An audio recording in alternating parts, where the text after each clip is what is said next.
Okay. Okay, is it on this time?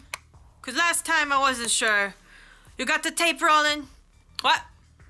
Oh, it's not tape. Hello! My name is the professor.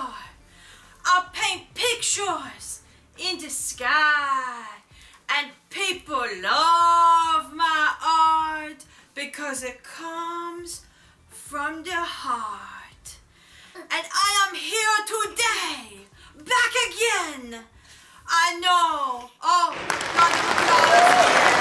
Yes, of course. Okay, calm down. I am back again to teach you how to make a beautiful piece of art. Now, let me give you some facts. It will only take about 54 days to complete. And I will need you to search your cupboards, search your garages and basements to find all of the 108 materials that you will need. Don't worry, it's not more than that, just 108. And let me tell you what they are. You'll need some glue, that's liquid kind, and a glue stick. You will need some newspaper, some pieces of wood, and some construction paper. And oh yeah, you cannot forget the bandsaw. You definitely are going to need that. Professor. What is that, little boy? Come into the frame. We cannot see you. What do you want? I'm in the middle of giving my 108 things that we need for this project. You should make it easier. That's way too much stuff. Easier? You want the easy art project? Alright, let me try this again. I was told that might be a little too hard, so we're going to cut it down to... This one, it only take 1 month to complete, okay? Not 54 days, only 1 month, so get ready. Now you need to go sit your house because we are going to need a box of crayons. That's not too hard. A box of crayons. We're going to need some tissue paper and a couple of spoons. Some plastic spoons. Oh yeah, make sure you find some of those googly eye things. Those are really, really cool. I think that could be nice for the butterfly project. And of course, we're going to need a big block of log and a chainsaw because this could be really cool. What? No, you're back again. Why are you back, little boy? What? What do you want now? I think a whole month is a little too much. Okay, let's try this one more time now. Okay, I am back again, my friends, and this time I took a moment to try the project out on an actual child. Welcome back to art class, boys and girls. I'm so glad you're here. It's time to make some art. Today, your learning goal is I can name and draw the parts of a flower. So we're going to take a look at the book The Tiny Seed by Eric Carle. I hope you've had a chance to watch the story on YouTube. I put a link in our lesson for this. If you haven't, then hopefully at some point you'll get a chance to read that book.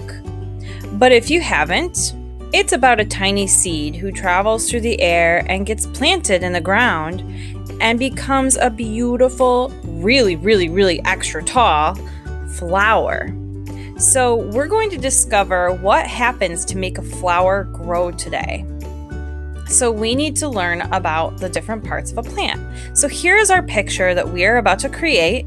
So you're going to get your drawing materials ready in just a minute. But before we do that, let's take a look at this picture and everything that it involves. So number one, that seed has to get planted in the ground, in the soil, in the dirt. So here's our seed. Next, the roots have to grow, and they always grow down into the soil where they can get nutrients. You can see our little worm friend over there. Now, after the roots have grown, a shoot comes out of the top of the seed, and it becomes the stem of the flower or whatever plant that grows. Off of the stem, we find leaves. The leaves help soak up sunlight, which help provide nutrients for the plant after it starts to grow. Then we finally get the bloom or the flower. And the flower can be all different colors. And these are called the petals. So the petals can be yellow or red or blue or purple or so many different colors. So get your pencil, paper, and crayons ready because we are about to draw this and you can follow along with me. We're going to start with the dirt and the seed. So you can draw with your pencil and color later. All right, I have my paper in front of me. Here we go. Even though I'm using marker, you can use your pencil for this. About 2/3 of the way down the paper, you're going to draw a line across. Leave a little bit of space at the bottom for some roots, but a lot of space at the top for your flower. I'm going to draw an oval-like shape for my seed, but seeds can be lots of different shapes. So yours could be a circle or a football shape. There are lots of different sizes and shapes of seeds. So we need to draw some roots coming out of our seed. They're just little squiggly lines all connected coming out of our seed.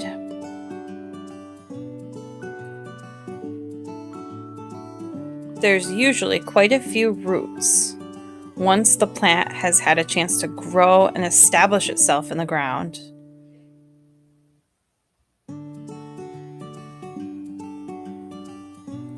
Just little wavy, squiggly lines. Next is going to come a straight line going up out of the dirt. I hope you planted your seed underneath the dirt. I forgot to mention that before. But now we're going to do 2 lines parallel from each other, right across from each other, going up, and that is going to be the stem of your flower. That's what you would usually pick. If you're out in a field picking a flower, you'd pick the stem. Going to draw kind of a curved football shape coming off of my stem, and that's going to be my first leaf.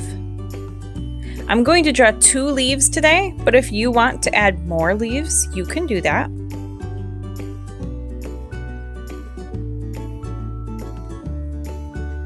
Author and illustrator Mr. Eric Carl has more than 2 leaves on his flower.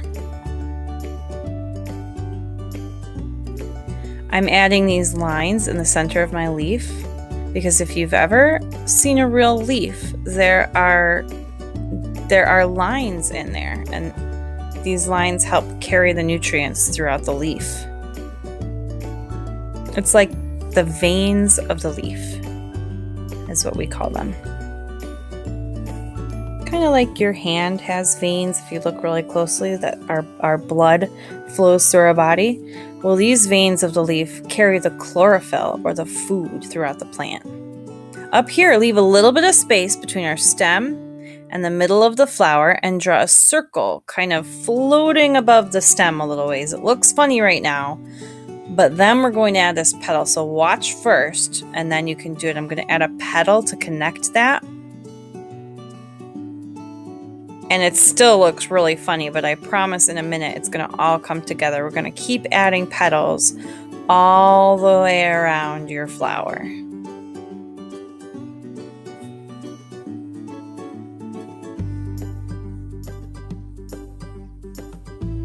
Curved petal shapes all the way around.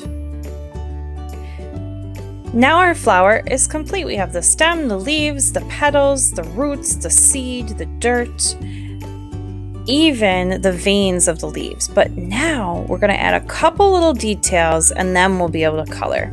Now in the dirt, in the soil, there's usually a bunch of little bumps and sometimes rocks and sometimes worms. So I'm going to add a little worm over here. You do not have to, but I think it's kind of fun to add a worm in the dirt. You could add a beetle or some other kind of bug. Ants live in the dirt. Think of something else that might live underground that you could add in your soil. And all those little dots that I'm drawing are just little rock dots or soil dots to make it look like it's grainy, sandy soil.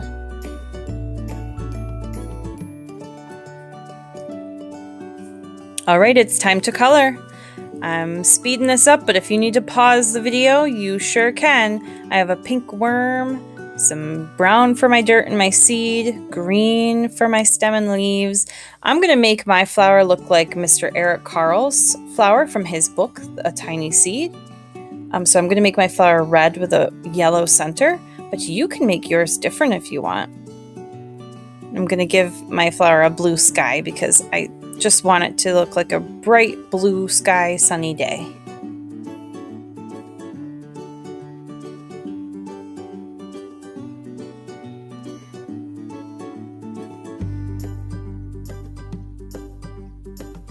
All right, boys and girls, great job drawing your flower today. I hope you had a lot of fun. I hope you made the flower your own. You can pick whatever color you want to draw your flower, to color your flower. And I hope you had a lot of fun making it. So when you're done, please head over to Flipgrid and show it to me and tell me what you like about it and how it turned out. Tell me a little bit about a glow and a grow, something that you like and something that you think you could have done better. I can't wait to see it, and I hope you have a great day.